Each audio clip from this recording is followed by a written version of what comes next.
নমস্কার বন্ধুরা, স্টোরি হলিক্সে আরো একবার তোমাদের সকলকে জানাই স্বাগত।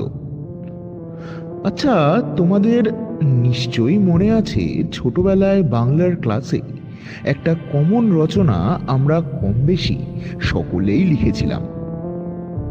নামটা হলো বিজ্ঞান অভিশাপ না আশীর্বাদ, যার পরিশেষে আমরা সকলে এক কথায় এটা মেনে নিতাম যে বিজ্ঞানকে আমরা অর্থাৎ মানুষেরা যেভাবে ব্যবহার করব তার পরিপ্রেক্ষিতেই নির্ধারণ হবে বিজ্ঞান আসলে অভিশাপ না আশীর্বাদ।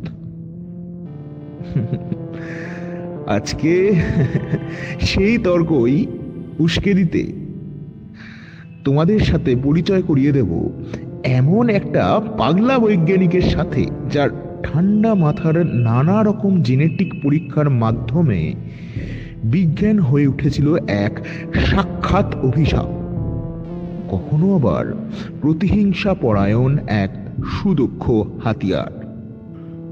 শুরু হচ্ছে অন্য আকাঙ্ক্ষা খ্যাত লেখক সোমতীর্থ গাঙ্গুলির কলমে আজকের গল্প ডক্টর ডি কোস্টার সন্দেহ।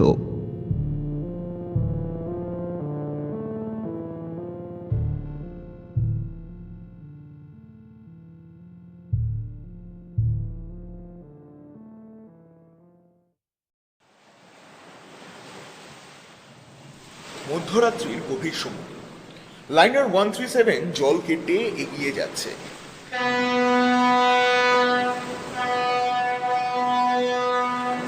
ডেক হাউসে ড্যাশবোর্ডের সামনে বসে আছেন শ্রীনিবাস সুন্দরম। শ্রীনিবাস একজন নাবিক, ক্যাপ্টেন বিশ্রাম নিচ্ছেন। তাই আজ শ্রীনিবাসের দায়িত্বে পড়েছে সারা রাত্রি জাহাজ চালানো।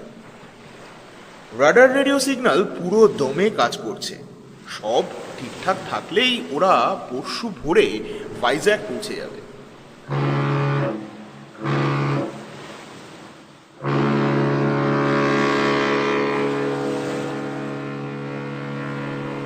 চাঁদের আলোয় ধুয়ে যাচ্ছে জাহাজের ডেক। এটা একটা মালবাহী জাহাজ, তাই কোনো যাত্রী নেই। সবাই মোটামুটি শুয়ে পড়েছে, শুধু শ্রীনিবাস একাই আছে ডেক হাউসে। ডিসপ্লেতে একটা ইন্ডিকেশন আসছে। বাদিকের পিছন দিককার প্রপেলারটা সে যেন আটকাচ্ছে। কিছুক্ষণের জন্য ইঞ্জিন বন্ধ করলো শ্রীনিবাস।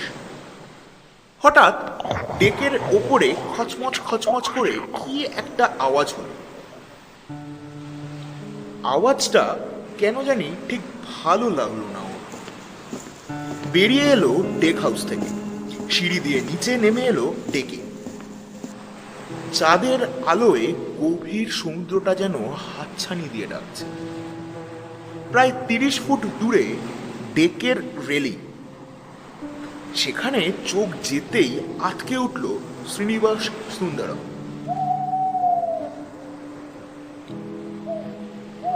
ডেকের রেলিংয়ে ওটা কি বসে আছে?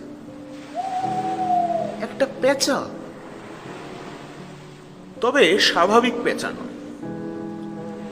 30 ফিট দূরত্বে যে জিনিসটাকে শ্রীনিবাস দেখছে সেটা পেঁচার মতো দেখতে হলেও সাইজটা একটা পেঁচার চেয়ে বহু গুণ বড়।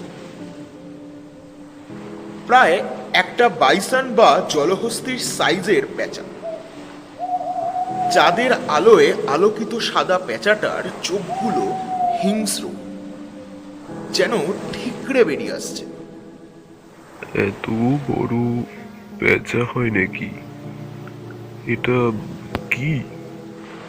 পেঁচাটা হিংস্র দৃষ্টিতে চেয়ে আছে শ্রীনিবাসের দিকে। শ্রীনিবাস আস্তে আস্তে এক পা দুপা করে পিছিয়ে আসে। পেঁচাটা একইভাবে বসে ওর দিকে তাকিয়ে আছে। শ্রীনিবাস ছুটতে ছুটতে উঠে আসে ডেক হাউসে। এখনো দেখা যাচ্ছে ওই দানবীয় পেঁচার অবয়বটা। ইঞ্জিন আবার স্টার্ট করতেই ছটফট শব্দ করে উড়ে যায় পেঁচাটা। ড্যাশবোর্ড অ্যালার্ম দিচ্ছে। রাডারে কোনো সিগন্যাল পাচ্ছে না।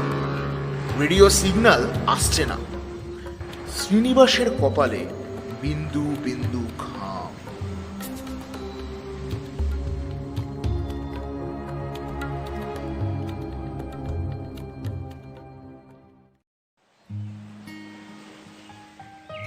শীতের শেষ, বসন্ত এসে গেছে।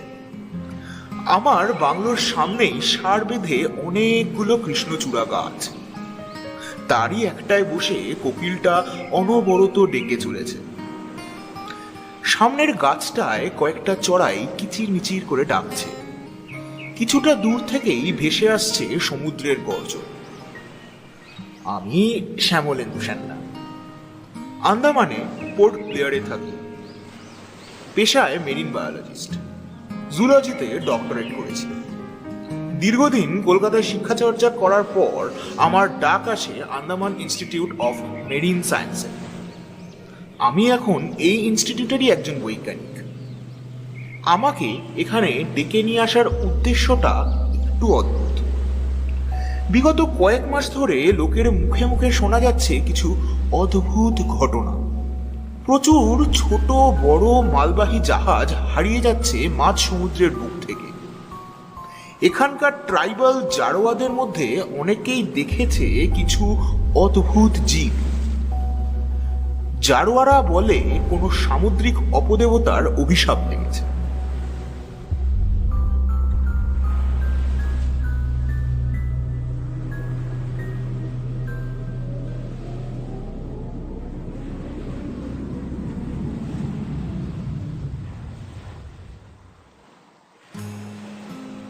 যাই হোক, আজ রবিবার।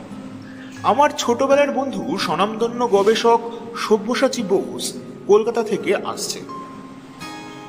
সব্যসাচী অ্যাপ্লাইড ফিজিক্সের প্রফেসর। আমি বিয়ে থা করি। পোর্ট ব্লেয়ারে শহরতলির থেকে কিছুটা দূরে ইনস্টিটিউটের এই বাংলোটায় আছি। ডুপ্লেক্স বাংলো, নিচে বিশাল হল আর ডাইনিং, উপরে দুটো বেডরুম, একটা স্টাডি। স্টাডি আর বেডরুম গিয়ে পড়েছে একটা ঝুল বারান্দায়, যেখানে একটু আগে আমি দাঁড়িয়েছিলাম। ছোটবেলার বন্ধু আসবে তাই নানা রকম রান্না বান্না চলছে, ইলিশ, পমফ্রেট, মাংস ইত্যাদি। আর সবটাই করছে আমার অ্যাসিস্ট্যান্ট কাম রাঁধুনি চিরন্তন। অদ্ভুত ছেলে এই চিরন্তন, ভীষণ পরিশ্রমী, ভীষণ বুদ্ধিমান আর ভীষণ কম কথা বলে। একটা মানুষের মধ্যে যে এতগুলো গুণ একসাথে থাকতে পারে তা চিরন্তনকে না দেখলে বোঝা যাবে না।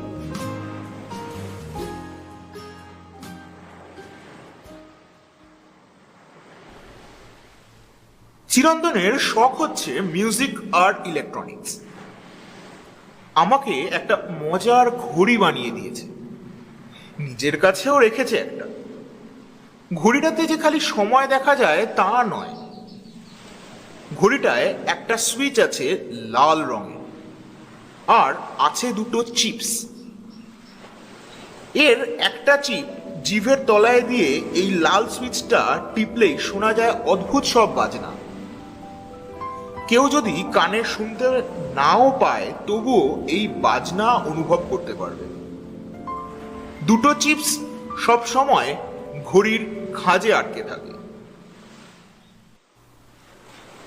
দুটো কেন জিজ্ঞেস করতে চিরন্তন বলল, একটা ব্যাকআপ, যদি আর একটা হারিয়ে যায়। কাল জিভের তলায় একটা চিপ রেখে লাল সুইচে চাপ দিতেই শুনতে পেলাম সেই অদ্ভুত সঙ্গীত, যেন স্থান কাল পাত্রের গণ্ডি পেরিয়ে মনকে নিয়ে গিয়ে ফেললো এক অন্য জগতে। অদ্ভুত একটা প্রশান্তির জগৎ।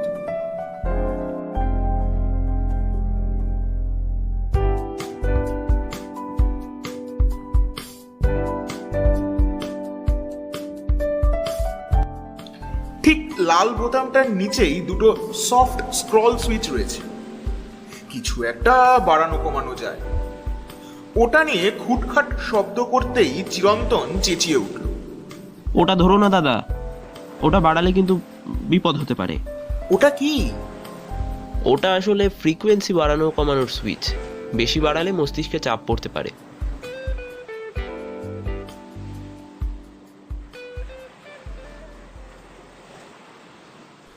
বাংলোর নিচের বৈঠকখানা আসলে একটা বড় হল। এক পাশটা ডাইনিং আর এক পাশটা লিভিং রুম।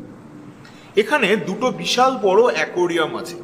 একটাতে রয়েছে 4টে মলি আর কিছু এঞ্জেল ফিশ, অন্যটাতে আছে দুটো টাইগার ফিশ। একবার মাছগুলোকে খাওয়াতে গিয়ে ঘড়িতে লাগানো চিপটা হঠাৎ পড়ে যায় টাইগার ফিশের অ্যাকোরিয়াম। একটা টাইগার ফিশ যেই না ওটাকে মুখে দিয়েছে, আমি ভুলবশত স্ক্রল সুইচ টিপে দিয়েছিলাম। যেন বিদ্যুতের শক খেয়েছে এমন করে মাছটা প্রায় লাফিয়ে বেরিয়ে পড়েছিল অ্যাকোরিয়াম থেকে। চিপটা ওটার মুখ থেকে বার করে রেখে ওটাকে আবার অ্যাকোরিয়ামে চালান করে দিই। সেই থেকে ওই সুইচগুলোতে আর হাত দিই। দাদা, তুমি বড্ড বেশি ভয় পাও।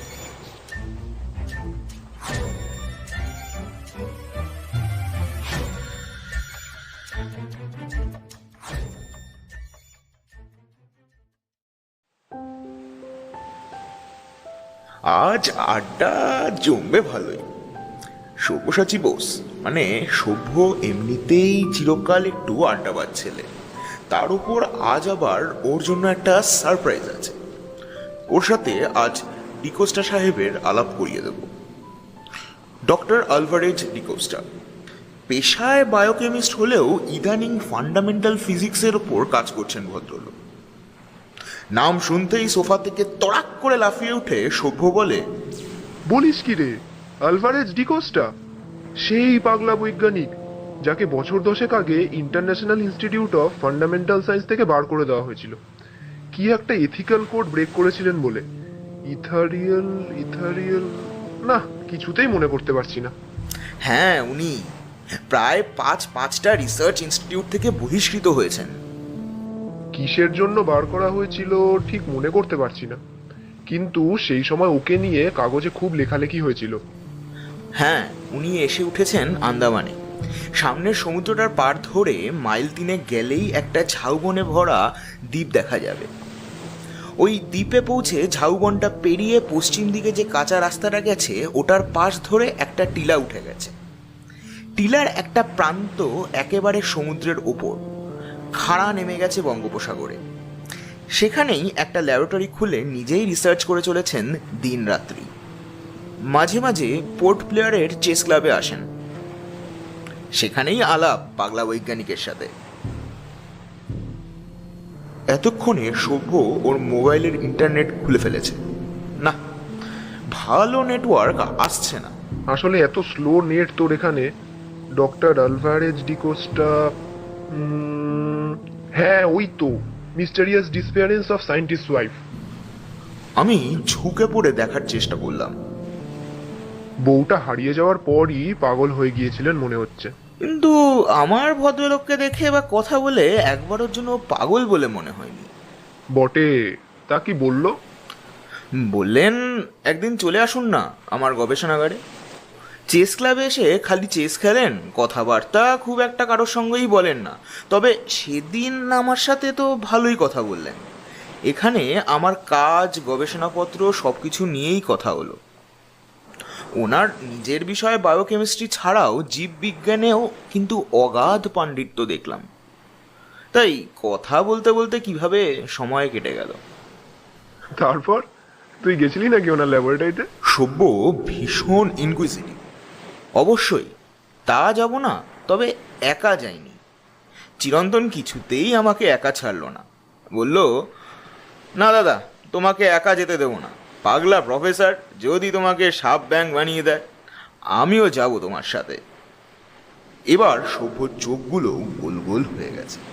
না না, টুকরো টুকরো নয়, তুই আমাকে আদ্যপ্রান্ত পুরো এক্সপিরিয়েন্সটা বল। আচ্ছা তবে শোন। আমি শুরু করলাম। গত শুক্রবার সন্ধেবেলায় চিরন্তনকে নিয়ে ড্রাইভ করে বেরিয়ে গেলাম আমার স্ট্যান্ডার্ড হেরাল্ডটা চেপে। এখানে স্পেশাল লঞ্চ ফেরি আছে যা যাত্রী শুদ্ধ গাড়ি ফেরি করে দ্বীপটা অবধি পৌঁছে দেয়। ঝাউবন পেরিয়ে টিলার রাস্তা ধরে স্ট্যান্ডার্ড হেরাল্ডটা চালিয়ে উপরে উঠতে থাকলাম। কিছুটা উঠতেই চোখে পড়লো অদ্ভুত বাড়িটা। ঠিক বাড়ি বলা চলে না, পুরনো কোনো পরিত্যক্ত হেলথ সেন্টার গোছের বিল্ডিং। এটাই ডিকোস্টা সাহেবের ল্যাবরেটরি। সামনের দরজায় কোনো কলিং বেল নেই। ভদ্রলোক কোনো মোবাইল বা ল্যান্ডলাইনও ব্যবহার করেন না। কয়েকবার নক করতেই ভিতরে একটা কোলাপসেবল গেট খোলার আওয়াজ পেলাম। এবার দরজা খুলল। দেখলাম দাঁড়িয়ে আছেন শ্রীমান স্বয়ং প্রফেসর আলভারেজ ডিকোস্টা। এক মুখ সাদা কালো দাড়ি গোফের ভিতরে উকি মারছে ভদ্রলোকের টিকেলো নাকটা। সব থেকে অদ্ভুত ওর ওই চোখ দুটো, মনে হচ্ছে যেন কোটর থেকে বেরিয়ে আসা দুটো জল জলে ব্ল্যাক পার্ল। এক অদ্ভুত খিদে আছে ওই চোখগুলোর ভেতরে। কিসের যেন একটা তাড়া তাড়িয়ে নিয়ে বেড়াচ্ছে ওই চোখ দুটোকে।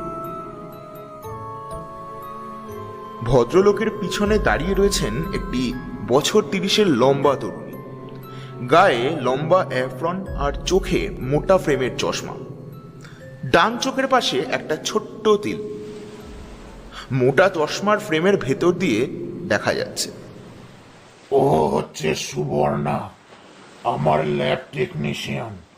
ও আপনাদের ল্যাব ঘুরিয়ে দেখাবে, তারপর আমার এক্সপেরিমেন্ট রুমে নিয়ে আসবে। এই বলে ডক্টর ডিকোস্টা সামনের করিডোর দিয়ে বেরিয়ে গেলেন। সুবর্ণা দেখলাম খুব ভালো মেয়ে, খুব হাসি খুশি। প্রত্যেকটা ঘর এত নিপুণভাবে ঘোরালো যে তারিফ না করে আর পারলাম না।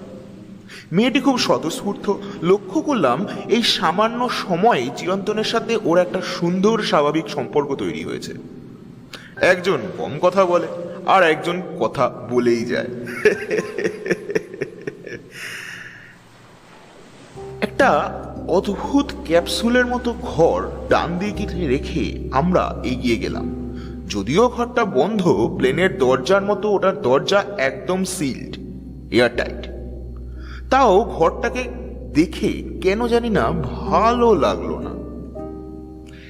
একটা ছোট এলিভেটর দিয়ে আমরা উপরে উঠলাম। ঠিক কতটা উপরে বুঝতে পারলাম না।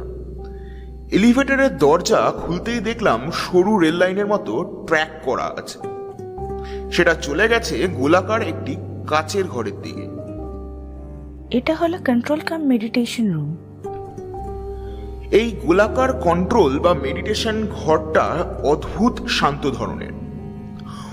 উপর থেকে প্রচুর পাইপ ঝুলছে আর সামনের দেওয়ালে একটা বড় গোল চাকতি অনবরত ঘুরে যাচ্ছে। দুটো রাউটার লাগানো আছে এই ঘরে, ওয়াইফাইও আছে। দেয়ালটা ছাড়া পুরো ঘরটাই ট্রান্সপারেন্ট কাঁচ দিয়ে তৈরি। কাঁচের ভিতর দিয়ে নিচের হলটা দেখা যায়। এই হলটাই হলো ডক্টর ডিকোস্টার এক্সপেরিমেন্ট ঘর। নিচের হলটা এক কথায় বিশাল। আমরা যে উচ্চতা থেকে হলটাকে দেখছি তা কম করে 30 ফুট হবে। আমাদেরও অনেক উপরে সিলিং। একটা ঘোরানো সিঁড়ি এই ঘরটা থেকে সোজা ডিকোস্টা সাহেবের এক্সপেরিমেন্ট ঘরটায় চলে গেছে। আমরা আবার এলিভেটর দিয়ে নিচে নামলাম। এবার সুবর্ণা আমাদের নিয়ে গেল অ্যানিমাল রুমে। কত যে জন্তু জানোয়ার কীট পতঙ্গ আছে এই ঘরে তার ইয়ত্তা নেই। চিরন্তনের সাথে সুবর্ণার ভালোই ভাব জমে গেছে দেখলাম। ও হঠাৎ করে ওর নিজের সেই মজার ঘড়ি আর চিপটা হাত থেকে খুলে সুবর্ণাকে দিয়ে বসলো। মজার ঘড়ি পেয়ে আর সুন্দর মিউজিক শুনে সুবর্ণা তো খুব খুশি। আমরা এবার 3টে প্যাসেজের সংযোগস্থলে এসে দাঁড়িয়েছি। বাদিকের সরু প্যাসেজটার একটু দূরে আমাদের জন্য অপেক্ষা করছেন ডক্টর ডিকোস্টা। আসুন আসুন মিস্টার সেন্নাল, আপনারা একদম ঠিক সময় এসেছেন। আমার অভিনব রিসার্চের আজ ফাইনাল এক্সপেরিমেন্ট। আপনাকে উইটনেস হিসাবে রাখা যাবে। আপনার এক্সপেরিমেন্টটা এক্স্যাক্টলি কি নিয়ে? আমি না জিজ্ঞেস করে পারলাম না। টেলিট্রান্সপোর্ট। টেলিট্রান্সপোর্ট। এবার আমরা একটা হল ঘরের মধ্যে এসে পড়েছি। হলের সিলিং এর হাইটটা বিশাল, প্রায় 50 ফুট হবে। এই হলটাই আমরা উপরের ওই মেডিটেশন ঘরটা থেকে দেখছিলাম। ঢুকেই যেটা চোখে পড়ে সেটা হলো এই বিশাল হলটার বাদিকের দেয়াল জুড়ে দানবীয় অ্যাকোয়ারিয়াম। মনে হচ্ছে চারিদিকটা সমুদ্রের নিচে, আর এই বিশাল হলটা হচ্ছে যেন একটা সাবমেরিন। কত বিচিত্র রঙিন মাছ, সাপ, কাঁকড়া। ও মা, দেখি একটা হাঙরও চলে গেল মনে হলো।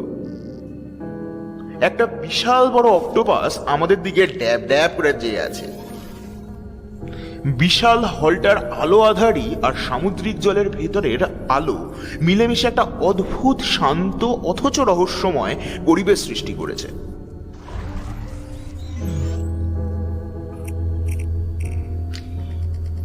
এই এই এই এত বিশাল হলটা কি সমুদ্রের নিচে? প্রশ্নটা হঠাৎই করে বসলাম। একটা অট্ট হাসিতে হেসে পড়লেন ডিকোস্টা সাহেব।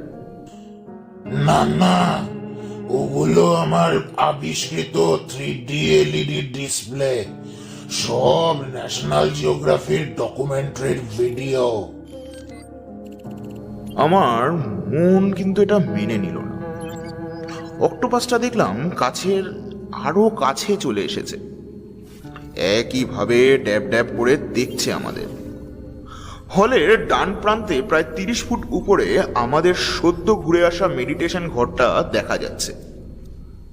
হলটা মোটামুটি পরিষ্কার, তবে নানা রকম যন্ত্রপাতি, রাসায়নিক মেশিন সব সুন্দরভাবে সাজানো। সামনের দিকে কয়েকটা কাচের কনফাইনমেন্ট, তাতে প্রচুর পাখি আর গাছগাছরা। এবার আমার চোখে পড়ল হলটার ঠিক সামনের দেওয়ালে একটা প্রকাণ্ড দরজা। আগেই বলেছিলাম হলটার উচ্চতা প্রায় 50 ফুট, মাটি থেকে 50 ফুট অবধি বন্ধ। এই দরজাটা কিসের? ওটা এমার্জেন্সি এক্সিট। সেখান থেকে আমরা হলটায় ঢুকলাম। তার ঠিক মুখটায় একটা টেবিল, তার উপরে কাচের একটা ক্যাবিনেট, ক্যাবিনেটটার পাশেই রাখা একটা লেজার গান। হলঘরটার ঠিক অপর প্রান্তে ঠিক একই রকম আরেকটা ক্যাবিনেট। হলটার মাঝ বরাবর সিলিং থেকে ঝুলছে একটা টেলিস্কোপের মতো যন্ত্র। যন্ত্রটার একটা নল সামনের ক্যাবিনেটের দিকে তাক করা, অন্যটা অপর প্রান্তে থাকা ক্যাবিনেটের দিকে। টেলিট্রান্সপোর্ট সম্বন্ধে আমি একটু আধটু পড়েছি। যে কোনো জিনিসকে মুহূর্তের মধ্যে স্থানান্তরিত করাকে বলে টেলিট্রান্সপোর্ট করা। প্রফেসর একটা রুবিক্স কিউব প্রথমে ক্যাবিনেটটায় রেখে তার কাজ খুলে দিলেন। তারপর আমাদের দিকে তাকিয়ে বললেন, আপনাদের মধ্যে কেউ এবার গিয়ে অপর প্রান্তে রাখা ওই ক্যাবিনেটটার মধ্যে গিয়ে বসুন। আমায় বাধা দিয়ে চিরন্তন গিয়ে বসে পড়ল ওই ক্যাবিনেটটার ভেতরে। প্রফেসর বলে চললেন, টেলিট্রান্সপোর্টের কৌশলকে ব্যবহার করে যে কোনো জিনিসকে এক জায়গা থেকে আরেক জায়গায় 1 মিনিটের থেকেও কম সময় পাঠানো বা আনা যায়। মাঝখানে যেই যন্ত্রটা টেলিস্কোপের মতো ঝুলছে দেখছেন, ওটাই হচ্ছে টেলিট্রান্সপোর্টার। দেখুন এবার আমি কেমন করে নিমেষের মধ্যে রুবিক্স কিউবটাকে এখান থেকে ওখানে পাঠিয়ে দেব। উল্টো দিকের দেওয়ালে কতগুলো সুইচ আর হ্যান্ড রোল নিয়ে একটা প্যানেল বোর্ড তৈরি করা আছে। সেটার সামনে চলে গেলেন প্রফেসর ডিকোস্টা। কয়েকটা সুইচ টেপার পরেই নিচের দিকে টেনে দিলেন একটা হ্যান্ডরেল। টেলিট্রান্সপোর্টারের আলো জ্বলে উঠল। সামনের ক্যাবিনেটের দিকে তাক করা নল থেকে বেরিয়ে এলো একটা সরু ক্ষীণ রশ্মি, যেটা পড়ল রুবিক্স কিউবটার ওপর। রশ্মিটা যেন কিছু একটা টানছে, আলোটা যেন প্রচন্ড জোরালো হচ্ছে প্রতি সেকেন্ডে। নিমেষের মধ্যে রুবিক্স কিউবটি ভ্যানিশ হয়ে গেল। এই যেন পিসি সরকারের ম্যাজিক। এবার আরেক দিকের নল থেকে আবার রশ্মিটা জ্বলে উঠল। ওটা গিয়ে পড়ল চিরন্তনের ওপর। হঠাৎ রশ্মিটা ধপ করে নিভে যেতেই চিরন্তনের হাতে রুবিক্স কিউবটা দেখতে পেলাম। এ যে অবিশ্বাস্য! কি করেছেন কি প্রফেসর সাহেব? আমি না বলে পারলাম না। প্রফেসরের দৃষ্টি চিরন্তনের চোখের দিকে। ব্রাভো মাই বয়, ব্রাভো। ঘটনাটা শুনে সব্য খুবই উত্তেজিত।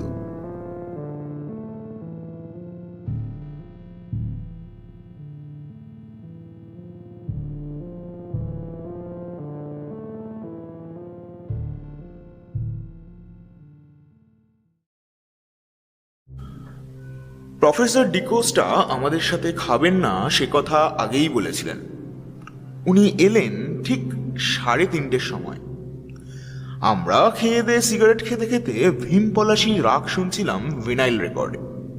প্রফেসর ডিকোস্টা ঘরের ভিতরে এসে কেমন অদ্ভুতভাবে চিরন্তনের দিকে তাকিয়েছিলেন। সভ্য তো ওনাকে বেয়ে নানা রকম গল্প জুড়ে দিল। আলোচনার ফিজিক্স বা বায়োকেমিস্ট্রিতে থেমে থাকলো না। ইতিহাস, পলিটিক্স, এমনকি তন্ত্র সাধনা পর্যন্ত আলোচনা হয়ে গেল।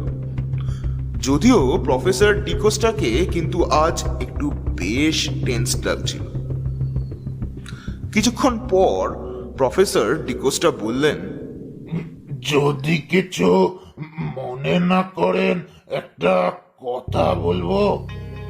বলুন সাহেব, কি ব্যাপার? বাইরের ঝলমলে রোদ চলে গিয়ে আকাশ তখন মেঘলা হয়ে এসেছে। এই আন্দামানে এটা একটা সমস্যা। কখন যে ঝড় হবে, কখন যে বৃষ্টি নামবে, কেউ বলতে পারে না। আমার একটা সন্দেহ হচ্ছে। না না, আমি নিশ্চিত মনে হয় একটা গন্ডগোল করে ফেলেছি।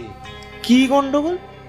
সেদিন যখন আপনাদের টেলিপোর্টেশন দেখাচ্ছিলাম তখন ভুলবশত আমি মনে হয় একটা কাণ্ড করে বসেছিলাম। বুকটা ধড়াস করে উঠল। আমি মনে মনে ভাবলাম, কি কাণ্ড, কি ভুল? ভদ্রলোকের ভাবলেশহীন চোখ দুটো যেন জ্বলছে ধকধক করে। গম্ভীর স্বরে বলে উঠলেন, আসলে আপনারা আসার আগে আমি একটা অন্য কাজে ব্যস্ত ছিলাম, যেটার পোশাকের নাম অর্গানিক মেটামরফোসিস। সেটা আবার কি?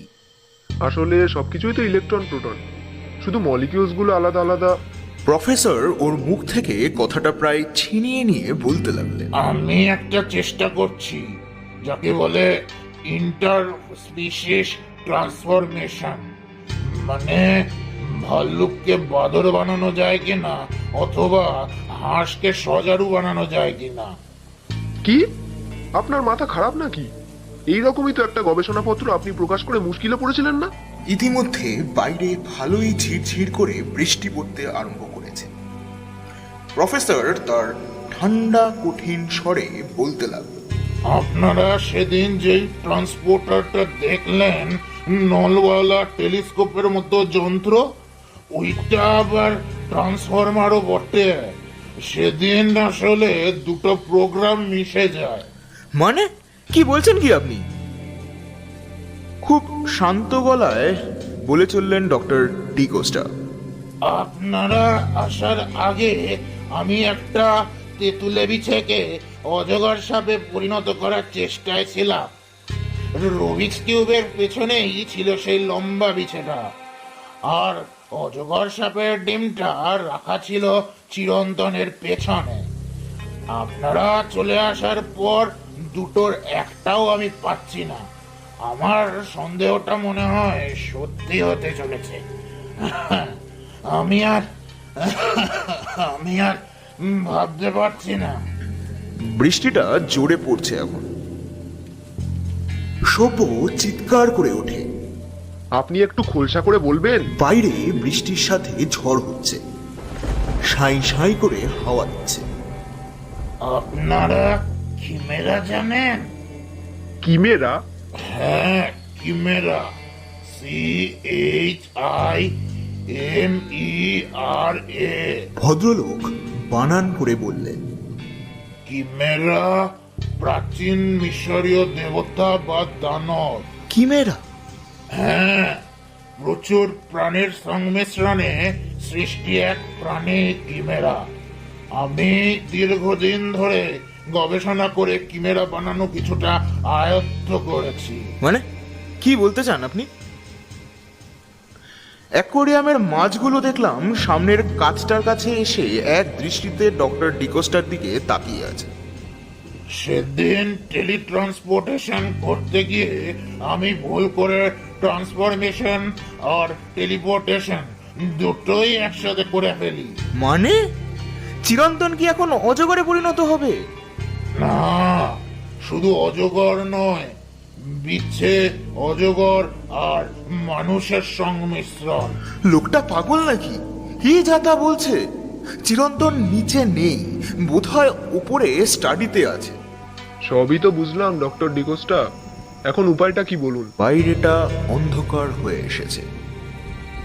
এখন আর ঝিরিঝিরি বৃষ্টি নয়, বেশ মুষলধারেই বৃষ্টি শুরু হয়েছে, বজ্র বিদ্যুৎ সহ। আপনারা আমার ল্যাবে এসেছিলেন শুক্রবার সন্ধ্যে 7টার দিকে। আজ রোববার। ট্রান্সফরমেশন প্রক্রিয়াটা পুরোপুরি শুরু হতে সময় লাগে 48 থেকে 72 ঘন্টা। এখন বাজে 4:15, মানে আমাদের হাতে এখনো 2 ঘন্টা 45 মিনিটের মতন সময় আছে। এর মধ্যেই যা করার করতে হবে। একবার ট্রান্সফরমেশন প্রক্রিয়া শুরু হয়ে গেলে আর কিছুই করা যাবে না। তাহলে চিরন্তনকে ফেরানো যাবে বলছেন? আলবাত যাবে মিস্টার সান্যাল। ওকে একবার আমার ল্যাবরেটরিতে নিয়ে যেতে হবে। ক্যাবিনেটে বসিয়ে প্রোগ্রামটা উল্টো, মানে রেট্রোগ্রেডে চালাতে হবে। মিনিট 5-এর মধ্যেই চিরন্তন আগের ফর্মে ফিরে আসবে। আর 1 মিনিটও আমাদের দেরি করা উচিত নয়। আপনি চিরন্তনকে নিয়ে রওনা দিন, আমি আর সভ্য আপনাদেরকে ফলো করছি। আমি চিরন্তনকে ডাকতেই ও নিচে নেমে এলো। কেমন যেন ঝিমিয়ে আছে ও, মুখটা ভীষণ ভাবে ফ্যাকাশে লাগছে। বললাম, তোমাকে একবার ডক্টর ডিকোস্টা সাহেবের সাথে ল্যাবরেটরিতে যেতে হবে। নেশাতুর চোখে চিরন্তন মাথা নাড়িয়ে সম্মতি জানালো। সকালবেলাও একদম ভালো ছিল, এর মধ্যেই কেমন হয়ে গেছে ও। আর 2.5 ঘন্টা পরে যে কি পৈশাচিক কাণ্ড হবে সেটা ভেবে হাড় হিম হয়ে যাচ্ছে। চিরন্তনকে ডিকোস্টা সাহেবের গাড়িতে উঠিয়ে দিলাম। ডিকোস্টা সাহেব বসলেন ড্রাইভারের সিটে। চিরন্তনকে হাত ধরে তোলার সময় মনে হলো ওর হাতগুলো সাপের চামড়ার মতো ঠান্ডা খসখসে হয়ে গেছে। তবে কি ট্রান্সফরমেশন প্রক্রিয়া শুরু হয়ে গেল?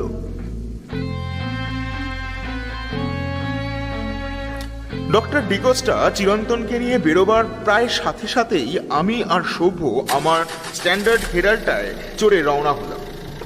কি একটা মনে হওয়াতে চিরন্তনের চিপ শুদ্ধ ঘড়িটা আর আমার D139 মাউজারটা সাথে নিলাম। প্রচন্ড ঝড় বৃষ্টির মধ্যে আমরা লঞ্চ পেরিয়ে দ্বীপটায় পৌঁছালাম। এগিয়ে চলেছি। ঝাউবন ভেদ করে টিলা ধরে উঠে আসতেই ঘটলো একটা অপ্রত্যাশিত ঘটনা। একটা ভয়ঙ্কর বিদ্যুতের ঝলকে আছড়ে পড়লো বাদিকের একটা গাছ। গাছটার একটা মোটা ডাল ভেঙে পড়লো আমাদের গাড়িটার সামনে। চলে আয় সভ্য! আমি আর সভ্য ঠেলে টেনে হিচড়ে ডালটাকে সরালাম। মুষলধারার বৃষ্টিতে দুজনেই ভিজে গেলাম।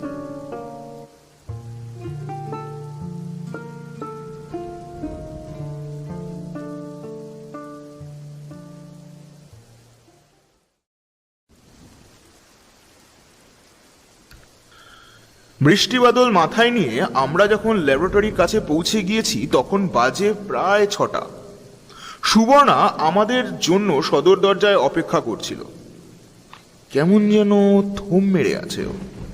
ডক্টর ডিকোস্টা বলে দিয়েছেন আপনাদের সার্ভার রুমে বসতে। চিরন্তনকে নিয়ে উনি ওনার এক্সপেরিমেন্ট রুমে আছেন। ডক্টর ডিকোস্টা এটা করলেন কেন?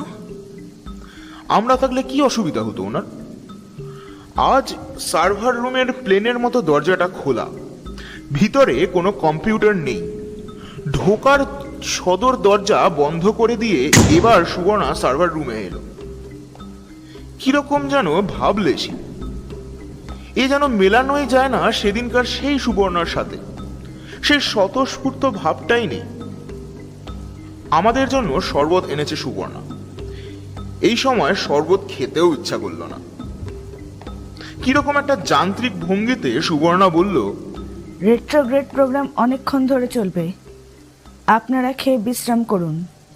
ও চলে যেতেই দরজাটা বাইরে থেকে বন্ধ হয়ে গেল। আমার ভীষণ রকম খটকা লাগতে শুরু করেছে। সার্ভার রুমে কোনো কম্পিউটার নেই কেন? ডক্টর ডিকোস্টা বললেন 5 মিনিট সময় লাগবে রেট্রোগ্রেড প্রোগ্রাম চালাতে, অথচ সুবর্ণা কেন বলল অনেকক্ষণ লাগবে? আমাদের চিরন্তনের সামনে নিয়ে যাওয়া হলো না কেন? সেদিন ডক্টর ডিকোস্টার এক্সপেরিমেন্ট হলে ওই অক্টোপাসটাই বা ওইভাবে তাকিয়েছিল কেন? ওটাও কি তবে কোনো কিমেরা?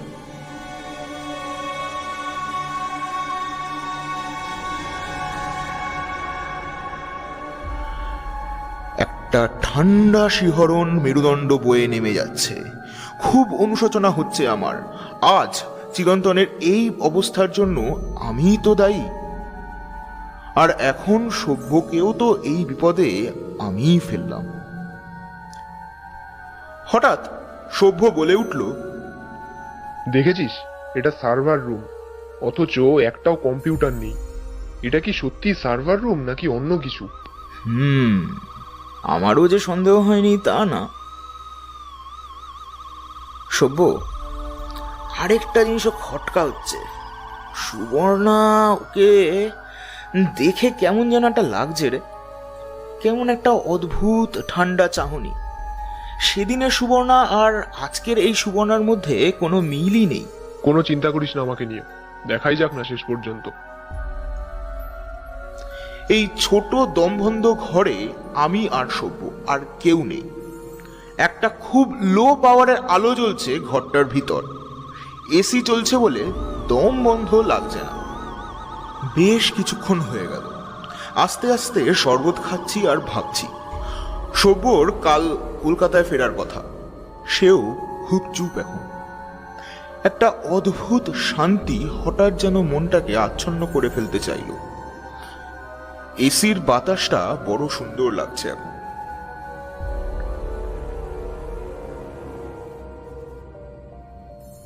সামনে ভেসে উঠছে আমার ছোটবেলার বন্ধু সভ্য।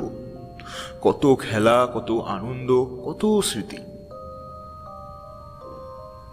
এ কি এরকম একটা দুর্ভোগের মুহূর্তে আমি কি ভাবছি? সভ্য আমার দিকে তাকিয়ে মিটিমিটি করে হাসছে। ওরও হয়তো অনেক স্মৃতি মনে পড়ে যাচ্ছে। মন হালকা হয়ে আসছে, আর শরীরটা যেন ততটাই ভারী হয়ে আসছে। আমি মেঝেতে শুয়ে পড়লাম। আমার পাশে সভ্য শুয়ে পড়ল। অদ্ভুত শান্তির তন্দ্রা আসছে। আমি ঘাড় ঘুরিয়ে বললাম, শরবত। গলা জড়িয়ে যাচ্ছে আমার। হঠাৎ দরজা খুলে গেল। ডক্টর ডিকোস্টা আর সুবর্ণা ঢুকেছে। আমাদের দিকে তাকিয়ে কি যেন একটা বলছে, ঠিক বুঝতে পারলাম না। তবে কেমন যেন আধা ঘুম অবস্থা আমাদের। ওকে স্যার বলে ওরা আবার দরজা বন্ধ করে বেরিয়ে গেল। আমার ঘুম আমাকে আরো এক ধাপ আচ্ছন্ন করে তুলল। সভ্য ঘুমোচ্ছে, আমিও কি তবে ঘুমিয়ে পড়ব? কিন্তু খটকাগুলো যেন মনে লেগেই আছে। খটকা, খটকা, খটকা। সুবর্ণা, সুবর্ণা।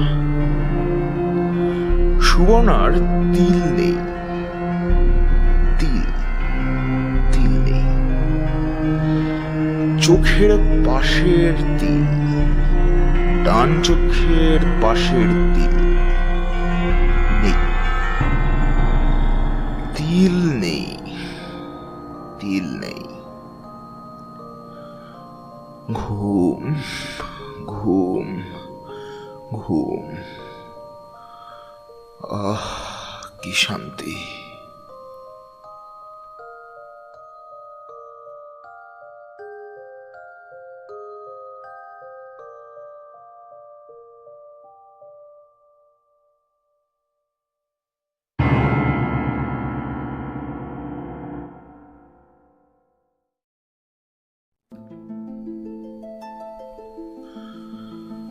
কতক্ষণ ঘুমিয়েছিলাম জানি না। প্রচন্ড মাথা ধরেছে আর গা ব্যথা করছে। ঘরের আলোটা জ্বলছে না। উল্টো দিকের ছোট একটা দরজা খুলে গেল। একটা ছায়ামূর্তি ঘরের মধ্যে ঢুকলো। ছায়ামূর্তিটা আমার কাছে চলে এসে কিছু একটা করছে। ডেল্টয়েড মাসেলটা হঠাৎ তুমড়ে মুচড়ে ব্যথা করে উঠল। মিস্টার সানিয়াল, তাড়াতাড়ি উঠুন, উঠুন মিস্টার সানিয়াল। উঠে দেখি পাশে সভ্য চোখ কচলাচ্ছে আর আমাকে ঠেলা দিচ্ছে একটি রুগ্ন মহিলা, গায়ে ফুল অ্যাপ্রন। এ কি, এ তো সুবর্ণা। হঠাৎ এরকম রুগ্ন হয়ে গেছে কেন? আপনাদের সামনে সাংঘাতিক বিপদ মিস্টার সানিয়াল। ওরা আপনাদের সর্বদা ঘুমের ওষুধ মিশিয়ে দিয়েছিল। ওরা মানে ডক্টর ডিকস্টা আর আমার মতো দেখতে ওই অ্যান্ড্রয়েডটা। অ্যান্ড্রয়েড? কি বলছো তুমি? হ্যাঁ, আমার মতো দেখতে ওই পাশবিক অ্যান্ড্রয়েডটা বন মানুষের স্যাম্পল থেকে তৈরি করা হয়েছে। ওটাকে 10টা হাতে জোর ওর গায়ে। সে কি তবে রেট্রোগ্রেড প্রোগ্রাম? ওই সব ভাওতা। রেট্রোগ্রেড প্রোগ্রাম বলে কোনো প্রোগ্রাম নেই। ট্রান্সফরমেশন উল্টো করা যায় না। 48 ঘন্টার ভেতরে হলেও হবে না, আর 10 মিনিটের ভেতরেও নয়। তবে ডক্টর ডিকস্টা আমাদের সাথে এরকম করলেন কেন? সুবর্ণার রুগ্ন মুখটা লাল হয়ে উঠেছে। আমি তো আগে বুঝিনি, এখন বুঝি। উনি খুব সফল বৈজ্ঞানিক হতে পারেন, কিন্তু ওনার ভেতরে মানসিক বিকৃতি আছে। সবাইকে উনি হয় কিমেরা বা ক্লোন বানিয়ে মগজ ধোলাই করে পোষ্য বানিয়ে রাখেন। মগজ ধোলাই?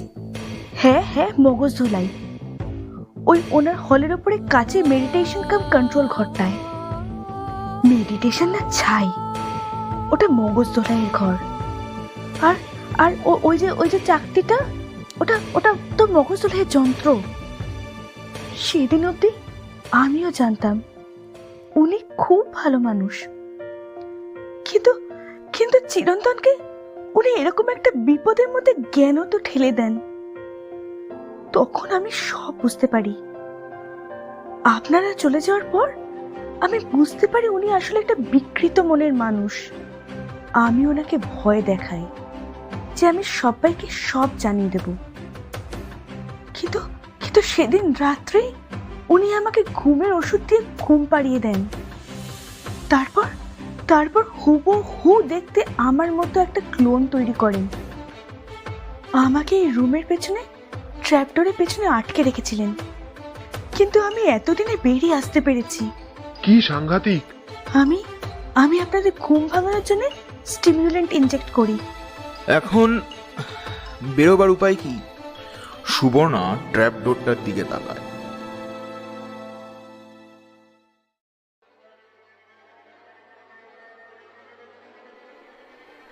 আমরা ট্র্যাপডোরের ভেতর দিয়ে ঘোরানো চোরা সিঁড়ি বেয়ে উপরে উঠতে থাকি গোল কন্ট্রোল রুমটার দিকে।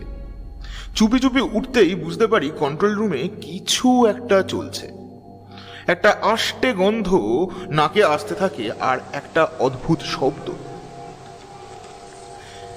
মেঝের উপরে কিছু ধারালো জিনিস যেন ঠিকরে ঠিকরে চলছে।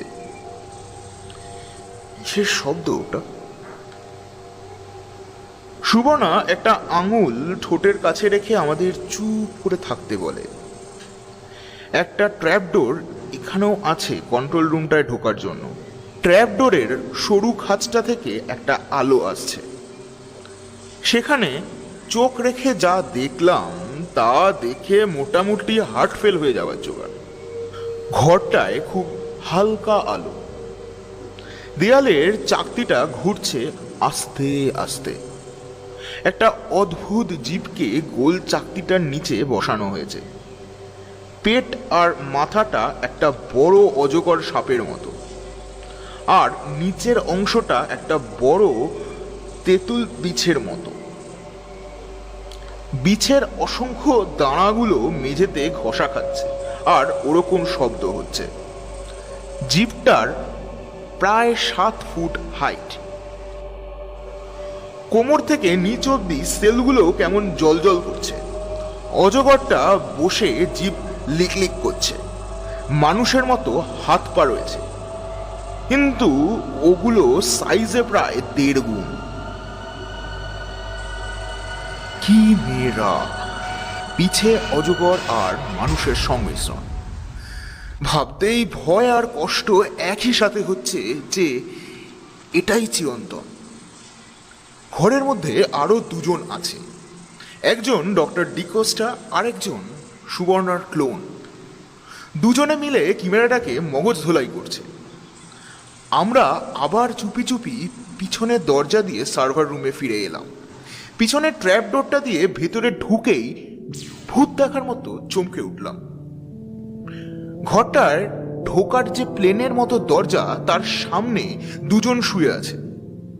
ঘরের টিমে আলোয় বুঝতে পারলাম এটা আমি আর ওটা সভ্য। সুবর্ণা আমাদের সব বুঝিয়ে বলল। ওটা আপনাদের ক্লোন, এটা সার্ভার রুম নয়। আমি বানিয়েছিলাম আপনাদের দুজনের ক্লোন। চিরন্তনের ক্যামেরা হওয়ার ফলে ওর খিদে প্রায় 3 গুণ বেড়ে গেছে। ওরা ভেবেছিল আপনাদের চিরন্তনের খাদ্য হিসেবে ব্যবহার করবে। আপনারা তখন শরবত খেয়ে ঝিমোচ্ছেন। ডক্টর ডিকোস্টা আমার ক্লোন অ্যান্ড্রয়েডটাকে এই সব বলছিলেন।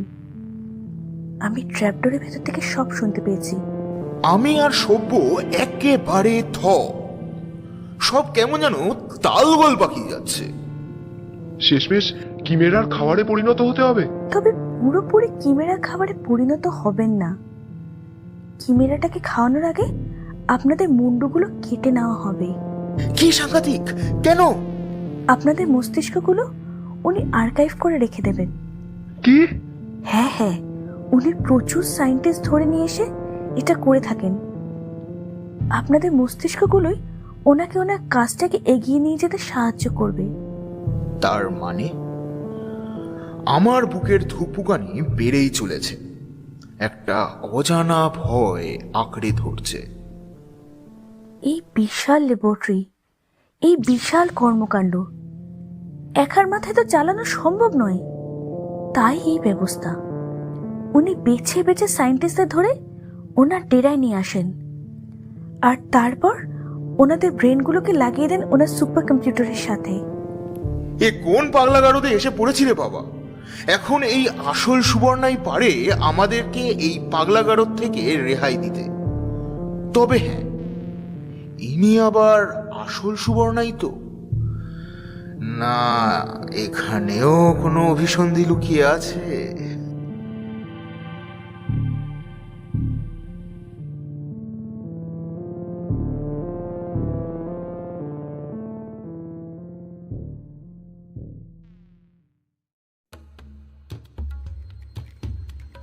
তাহলে এবার প্ল্যানটা কি?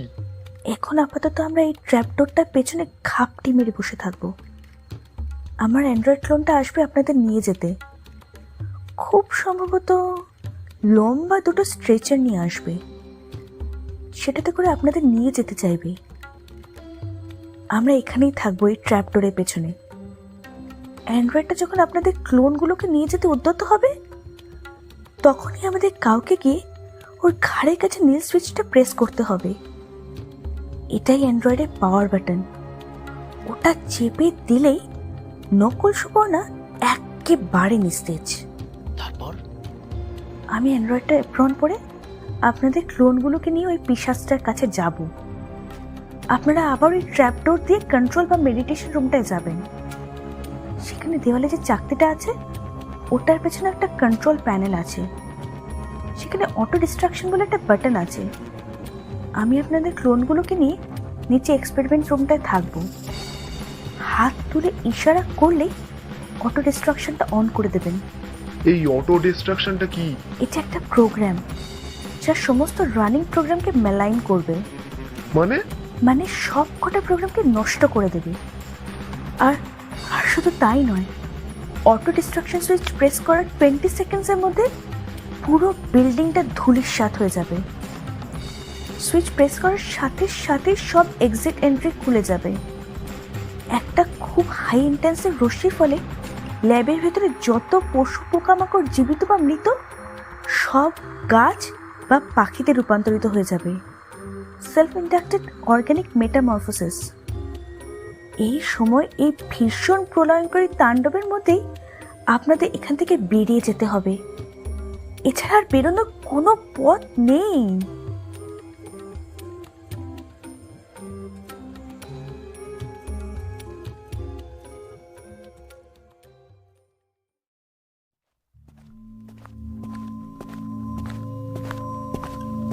সুবর্ণার মতো দেখতে অ্যান্ড্রয়েডটা ঘরে ঢুকেছে।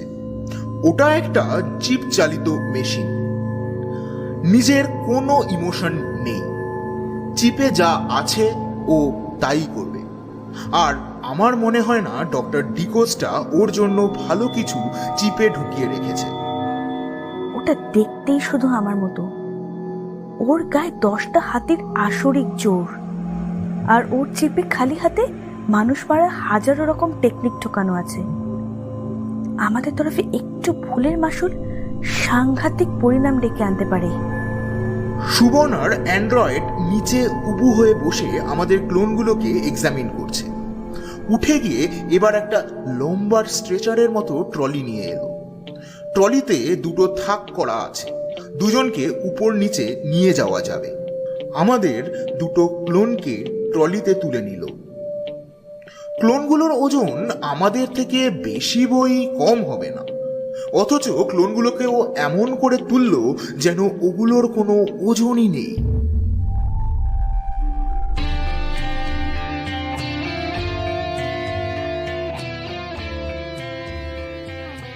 এখন ও আমাদের দিকে পিছন ঘুরে আছে।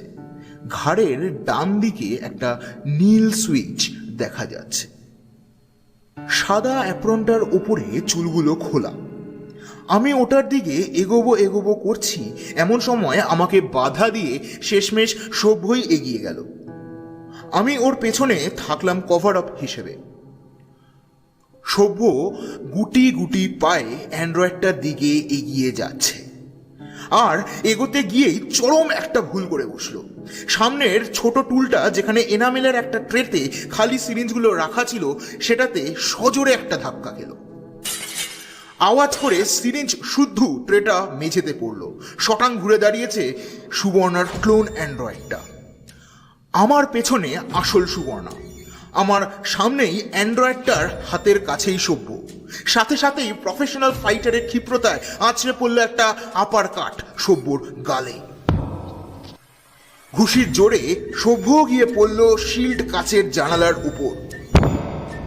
আমি পকেট থেকে মাউজারটা টেনে বার করলাম, কিন্তু মেয়েটার বাঘিনীর মতো ক্ষিপ্রতা রাউন্ড হাউস কিক আমার মাউজারটাকে ছিটকে মেঝেতে ফেলে দিল। প্রায় সাথে সাথেই বাজ যেভাবে শিকারের উপর ঝাঁপিয়ে পড়ে, সেরকম আমার ওপরে ঝাঁপিয়ে পড়ল সুবর্ণারূপী ক্লোন অ্যান্ড্রয়েড। রোগা হলে কি হবে? বুনো মোষের ওজন দিয়ে আমাকে মেঝেতে পেরে ফেলল। আমার পেটের ওপর বসে টান হাঁটু দিয়ে ঠেসে ধরেছে আমার বুকটা। বা পাটা দিয়ে সারাশির মতো আটকে রেখেছে আমার ডান হাত। নিষ্প্রাণ মুখেও যেন একটা পৈশাচিক আনন্দ ফুটে উঠেছে। শক্ত লোহার মতো আঙুলগুলো দিয়ে নৃশংসভাবে টিপে ধরলো আমার গলা। আপ্রাণ চেষ্টা করেও আমি এই নাকবাস ছেড়ে বেরোতে পারলাম না। আসুরিক শক্তিতে মেয়েলি আঙুলগুলো আমার প্রাণ প্রায় নিংড়ে নিল। আমার শরীর অসাড় হয়ে আসছে। হঠাৎ ওর পেছনে আসল সুবর্ণাকে দেখতে পেলাম। ব্যাস, অ্যান্ড্রয়েড কেমন নিস্তেজ হয়ে আমাকে ছেড়ে দিয়ে মাটিতে লুটিয়ে পড়ল। আমি কোনো মতে কাশতে কাশতে উঠে দাঁড়ালাম। মুহূর্তের জন্য দম বন্ধ হয়ে গেছিল। ওদিকে সভ্য তখনও অজ্ঞান। বেশ কিছুক্ষণ চেষ্টা করে সভ্যর জ্ঞান ফেরানো হলো। পুরো ঘটনাটাকে হজম করতেই আমাদের মিনিট 10 সময় লাগলো। সুবর্ণা অ্যান্ড্রয়েডের ড্রেসটা পরে নেয়। আপনারা ট্র্যাপ ডোর দিয়ে কন্ট্রোল রুমে চলে যান। আমি নিচ থেকে ইশারা করলেই অটো ডিস্ট্রাকশন মোডটা অন করে দেবেন। ও ট্রলিতে শোয়ানো দুটো ক্লোনকে নিয়ে বেরিয়ে গেল। আমরা আবার ট্র্যাপ ডোর দিয়ে ঘোরানো সিঁড়ি বেয়ে কন্ট্রোল রুমে উঠতে আরম্ভ করলাম।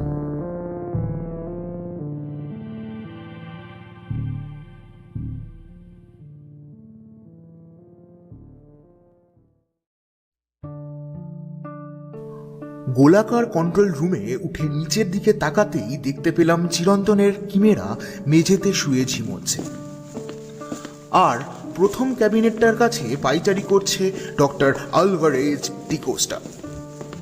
যেন এতদিন ধরে এই দিনটার জন্যেই অপেক্ষা করছিল এই পাগলা বৈজ্ঞানিক। প্রথম ক্যাবিনেটের পাশে দরজা খুলে ট্রলি নিয়ে ঢুকলো সুবর্ণা। বৈজ্ঞানিক মনে হলো খুব খুশি হয়েছেন। অজগরটা মনে হয় টের পেয়েছে, আস্তে আস্তে এগিয়ে চলেছে ট্রলিটার দিকে। মেঝের উপরে তেঁতুল বিছের দাঁড়ার শব্দটা আমার উপরের কন্ট্রোল রুম থেকে শুনতে পেলাম। অজগরটা কিরকম এক দৃষ্টিতে আমাদের ক্লোনগুলোর দিকে তাকিয়ে আছে। এবার ডক্টর ডিকোস্টা সুবর্ণাকে কিছু বললেন। সুবর্ণা ট্রলিটা নিয়ে চলে গেল সেই 50 ফুট দরজার কাছে। একবার ঘুরে তাকালো ডক্টর ডিকোস্টার দিকে। পাগলা ডক্টর মাথা নাড়িয়ে সম্মতি দিলেন। 50 ফুটের দরজাটাকে আলতো করে ঠেলে ট্রলিটা দরজার ওই প্রান্তে ঠেলে দিল সুবর্ণা। প্রায় সাথে সাথেই নতুন খাবার নেশায় ক্যামেরাটা ঢুকে গেল ওই দরজাটার ভিতরে। ডক্টর ডিকোস্টা নিজেই এগিয়ে এসেছে দরজাটার কাছে। আমি আর সভ্য দেখছি আর ভাবছি কি করতে চাইছেন এই পাগলা বৈজ্ঞানিক। দরজা আটকে দিলেন তিনি। এবার কন্ট্রোল রুমের ঠিক নিচে চলে এসেছেন ডক্টর ডিকোস্টা। সেকেন্ড ক্যাবিনেটের সামনে দাঁড়িয়ে আছে সুবর্ণা। দরজার ওই পাশে কিমেরা আর তার খাদ্যরা কি করছে জানতে খুব ইচ্ছে করছে। বুঝতে পারছি ডক্টর ডিকোস্টা নিচের কন্ট্রোল প্যানেলের কিছু সুইচ খুটখাট করছে। একটা হ্যান্ডরেল টানার আওয়াজ হলো। বন্ধ দরজাটার ভিতরে কিছু একটা হচ্ছে, কিন্তু কি হচ্ছে? চাপা উত্তেজনায় আমার আর সভ্যর ঘাম ছুটে যাচ্ছে। দরজার নিচের ফাঁকা দিয়ে নানা রকম আলো আসছে। এই দেখ। সভ্য ওর মোবাইলটা আমার সামনে মেলে ধরেছে। আগেই দেখেছি কন্ট্রোল রুমটায় একটা রাউটার লাগানো আছে, ওয়াইফাই আছে, ইন্টারনেট আসছে। এথিক্যাল কোড ব্রেক করছিলেন ডক্টর ডিকোস্টা। পারমিশন না নিয়েই করে ফেলেছিলেন কতগুলো ভয়াবহ এক্সপেরিমেন্ট, আর তার মধ্যে ছিল দুটি অন্যতম। একটা হলো ট্রান্সফরমেশন বা অর্গানিক মেটামরফোসিস বা রূপান্তরিত করা, যেমন মানুষ থেকে বিছে, ছাগল থেকে সাপ, এইসব। অন্যটা হলো এথেরিয়াল এক্সপ্যানশন, যার ফলে একটি পিঁপড়ের মতো ছোট পোকাকে তিমি মাছের মতো বড় করে দেওয়া যায়। দুটো এক্সপেরিমেন্টের জন্যই এথিক্যাল কমিটির অনুমতি পাওয়া প্রয়োজন ছিল, কিন্তু বারংবার অ্যাপ্লাই করেও পারমিশন পাননি ডক্টর ডিকোস্টা। সেই সময় ইনস্টিটিউট অফ ফান্ডামেন্টাল সায়েন্সের এথিক্যাল কমিটির চেয়ারম্যান ছিলেন ওনারই স্ত্রী জুলি ডিকোস্টা। ওনাকে ইনস্টিটিউট থেকে বহিষ্কৃত করার 1 মাস পর রহস্যজনকভাবে নিখোঁজ হন উনি আর ওনার স্ত্রী। এরপর অবশ্য কিছু বৈজ্ঞানিক সম্মেলনে ডক্টর ডিকোস্টাকে দেখা গেলেও ওনার স্ত্রীকে আর খুঁজে পাওয়া যায়নি। অ্যাকোয়ারিয়ামের ভেতরের অক্টোপাসটা যেন রাগে ফুঁসছে।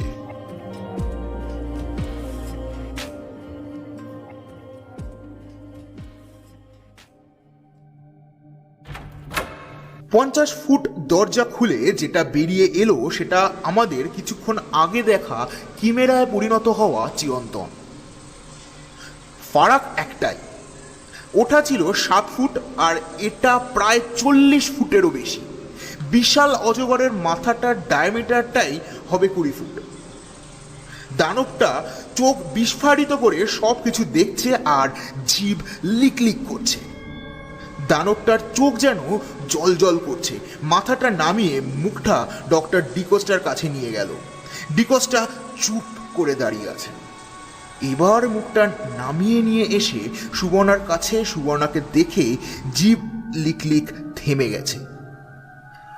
মন্ত্রমুগ্ধের মতো দানবটা চেয়ে আছে সুবর্ণার দিকে। সুবর্ণা আর থাকতে পারল না, হু হু করে কেঁদে উঠল। তুমি এখানে কি করছো?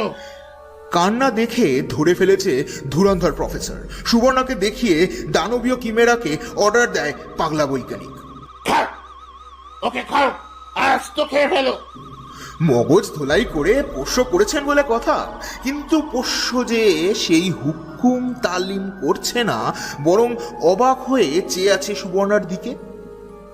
আমি আর সভ্য উপরের কন্ট্রোল রুম থেকে এসব দেখছি। কখন সুবর্ণা হাত তুলবে আর আমরা অটো ডিস্ট্রাকশন মোড অন করব। হঠাৎ সুবর্ণা যেটা করলো সেটার জন্য আমরা কেউই প্রস্তুত ছিলাম না। কিমেরার মুখের দিকে ছুড়ে দিল চিরন্তনের সেই অদ্ভুত ঘড়ির একটা চিপ। সুবর্ণা চিরন্তনের দেওয়া ঘড়িটাই পড়ে আছে। অ্যাপ্রনের ফুল স্লিভসের তলায় ছিল বলে খেয়াল করিনি এতক্ষণ।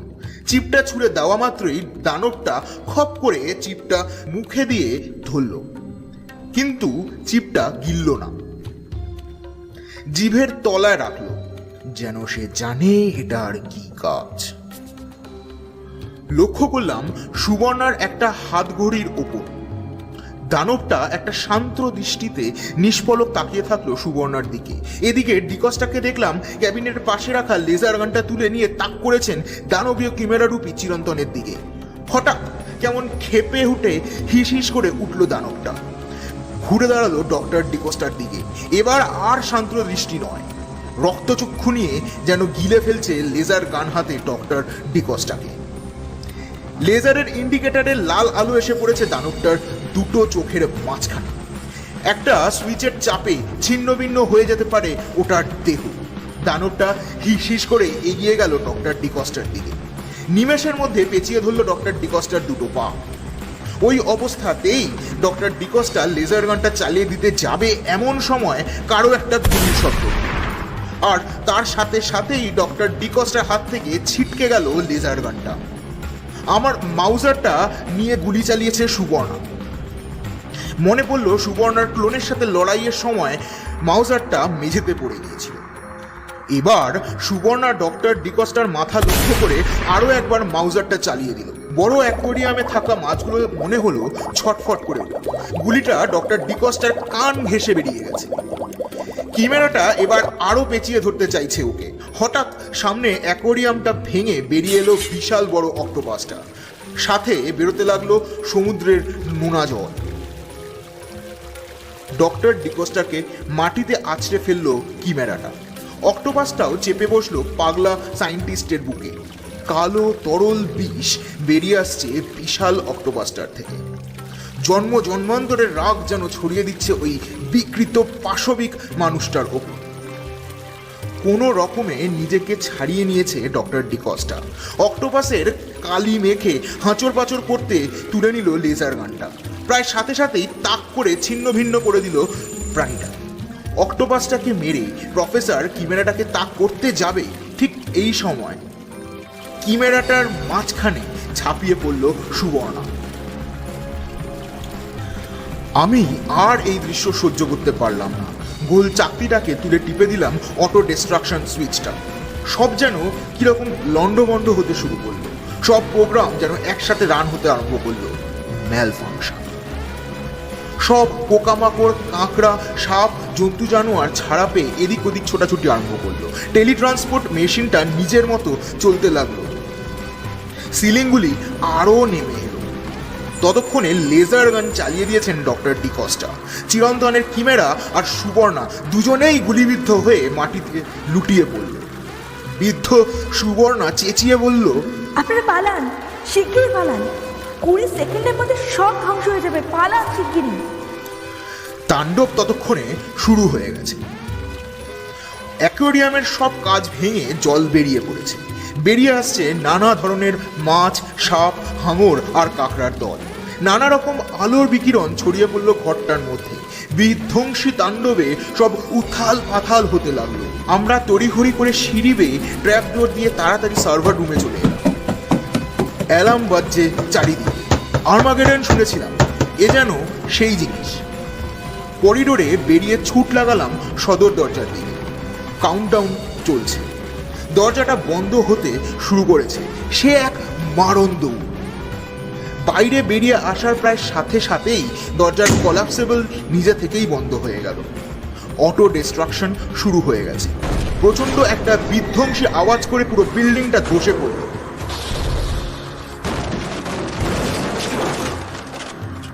চারিদিকে শুধু এখন বালি, সিমেন্ট আর ধুলো।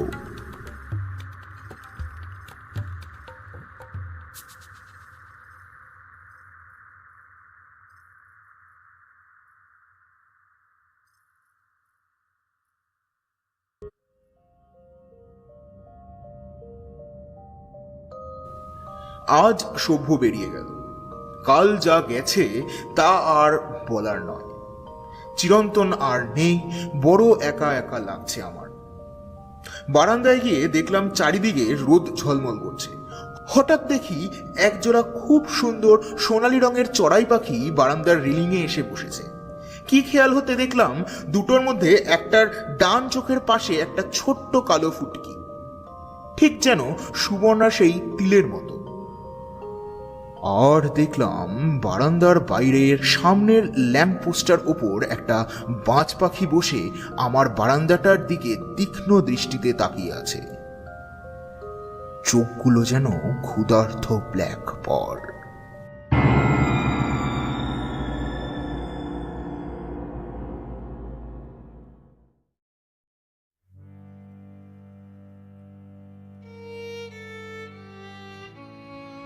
শেষ হলো সোমতীর্থ গাঙ্গুলির লেখা আমাদের আজকের গল্প ডক্টর ডিকস্টার সন্দেহ।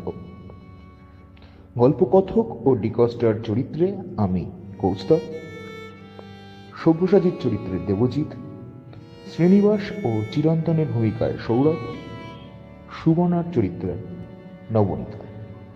পোস্টার ও সাউন্ড এডিটিংয়ে সৌরভ, সমগ্র পরিকল্পনা ও পরিচালনায় সাহেব।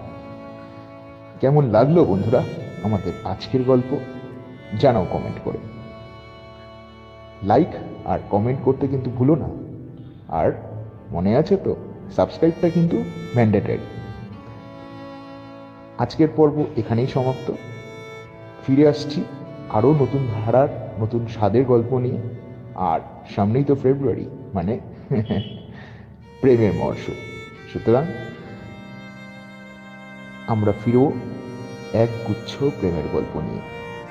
সঙ্গে থেকো, পাশে থেকো আর শুনতে থাকো স্টোরি হলিক্স। টাটা।